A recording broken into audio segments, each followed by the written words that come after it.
အင်ကိုကာရီတာကိုကောင်းဆုံးတရုပ်ဆောင်တယ်လို့နာမည်ကြီးရေပန်းစားနေတဲ့တင်းသေးဘူးဒီရက်ပိုင်းဆိုရှယ်မီဒီယာမှာရောဇလန်တွေကြည့်ရှုသူပရိသတ်တွေကြားထဲမှာရောအရန်ကိုပြောစရာဖြစ်နေတဲ့တော်လိုက်တာလို့တဖွာဖွာချီချူးခံနေရတဲ့တရုပ်ဆောင်တယောက်ရှိပါရဲ့ရှင်ထူးခြားတာကသူဟာဇလန်တွေရဲ့အဓိကမင်းသမီးချောကြီးမဟုတ်ပါဘူးဒါပေမဲ့သူရဲ့တရုပ်ဆောင်မှုကဇလန်တစ်ခုလုံးကိုလွှမ်းမိုးသွားနိုင်တဲ့ဆွမ်းဆောင်နိုင်ခဲ့ပါရီကျမဒီနေ့ပြပြချင်တာကတော့ရမတ်ရုပ်တန်ဇလန်တွေကတပြေဆိုတဲ့ကာရီတာနဲ့ပရိသတ်တွေအသိမဲ့ပြုမှုကိုခိုင်မာရရှိသွားတဲ့တရုပ်ဆောင်တင်းသေးဖို့ကြောင်းပဲဖြစ်ပါရဲ့ရှင်ပရိသတ်ကြီးတို့လည်းသိကြတဲ့အတိုင်းမဟာအပ်ကပြသနေတဲ့ရမက်ဇလန်တွေဟာပရိသတ်တွေကြားမှာတော်တော်လေးအောင်မြင်နေပါပြီ။ဒီဇလန်မှာဝိုင်းရင်းနဲ့နာမည်ကြီးတယောက်ဆောင်တွေဖြစ်ကြတဲ့ခိုင်နှင်းဝေရှုတနာတင်ကျော်ထက်အောင်ထက်အောင်ရှိုင်းတို့လိုကျင်ဝဲပေါင်းစုံပါပြပါဝင်ထားတာပါ။ဒါပေမဲ့ဒီလိုတွေးကြုံရချက်တဲ့တယောက်ဆောင်ကြီးတွေအများကြီးတဲ့ကမှပရိသတ်ရဲ့အာရုံစိုက်မှုကိုရောအမုန်းကိုရောချစ်ကျူးမှုကိုရောတပြိုင်တည်းယူဆောင်သွားနိုင်တာကတော့တပြေဆိုတဲ့အင်ကူမာလေးကာရီတာပါပဲ။ဒီဇက်ကားကရိုးရိုးအင်ကူမဟုတ်ပါဘူး။ဇလန်ရဲ့အဓိကချိုးကွေမှာရေးပါဆုံးဖြစ်တဲ့အရှင်သခင်ကိုနီးမျိုးစုံနဲ့မြူဆွဲဖျားယောင်းပြီး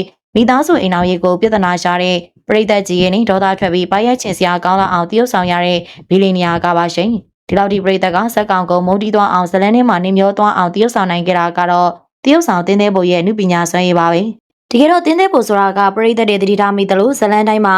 ဇာရမင်းကာရိုက်တာနေရာကနေပြီးတော့တွေ့ရလေရှိသူမဟုတ်ပါဘူးဒါပေမဲ့သူမကဖီလင်ကာရိုက်တာတွေစိန်ခေါ်မှုများတဲ့ဇက်ဖို့စိတ်ရနေရာတွေမှာဆိုရင်အမြဲတမ်းအကောင်းဆုံးနဲ့ပြည်ပြင်းဆုံးတရုပ်ဆောင်ပြနိုင်သူဖြစ်အနုပညာတိုင်ဝိုင်းကအသိမဲ့ပြုထားသူပါရှင်အခုတပြေကာရီတာမှာဆိုရင်လေသူမရဲ့တရုပ်ဆောင်မှုကလူရာတက်ပို့သွားတာဥပအတီမျိုးလုံးဝမတွေ့ရပါဘူးယူသားဟန်မျက်နှာပေးလေးနဲ့ဒါပေမဲ့အတွင်းစိတ်ကလောဘနဲ့ရမဲ့ကြီးပုံအရှင်သခင်ကိုကြည့်တဲ့အကြီးစကားပြောတဲ့အတန်အနေထားအမှုအရာအလုံးကတကယ်လက်တွေ့မှာရှိနိုင်တဲ့ကြံစီတက်တဲ့မြူဆွဲတက်တဲ့မျိုးသမီးတယောက်ရဲ့ပုံစံကိုပြပြဖော်ကျူနိုင်ပါရီဒီလိုပြည်ပြင်းလုံးပိုင်တဲ့လုံးတဲ့အတွက်ကြောင့်လေပရိသတ်တွေကဇလန်းကြည့်တိုင်းတပြေဆိုတဲ့စက်ကောင်ကိုအယံမုံတီးပြီးဒေါသထွက်ကြပေမဲ့တရုပ်ဆောင်တင်းသေးဖို့ကိုတော့ချီကျူးမဆုံးဖြစ်နေကြတာပါဆိုရှယ်မီဒီယာကွန်မန့်တွေမှာဆိုရင်တင်းသေးဖို့တော်လိုက်တာသူနေရာမှာချာမင်းသမီးဆိုရင်ဒီလောက်ပြည်ပြင်းမှာမဟုတ်ဘူးစက်ကောင်ကိုတော့မုံနေဒါပေမဲ့တရုပ်ဆောင်နာကိုတော့လက်ခုပ်တီးရဆိုတဲ့မှတ်ချက်တွေအများကြီးတွေ့ရပါတယ်ဒါတရုပ်ဆောင်တယောက်တည်းအကြီးမားဆုံးအောင်မြင်မှုတစ်ခုပါပဲပရိသတ်ကဇက်ကောင်နဲ့တရုပ်ဆောင်ကိုခွဲခြားမြင်နိုင်ပြီးတရုပ်ဆောင်ရဲ့ရေးချင်းစစ်ကိုတိမဲ့ပြူတာခံရတာပါရှင်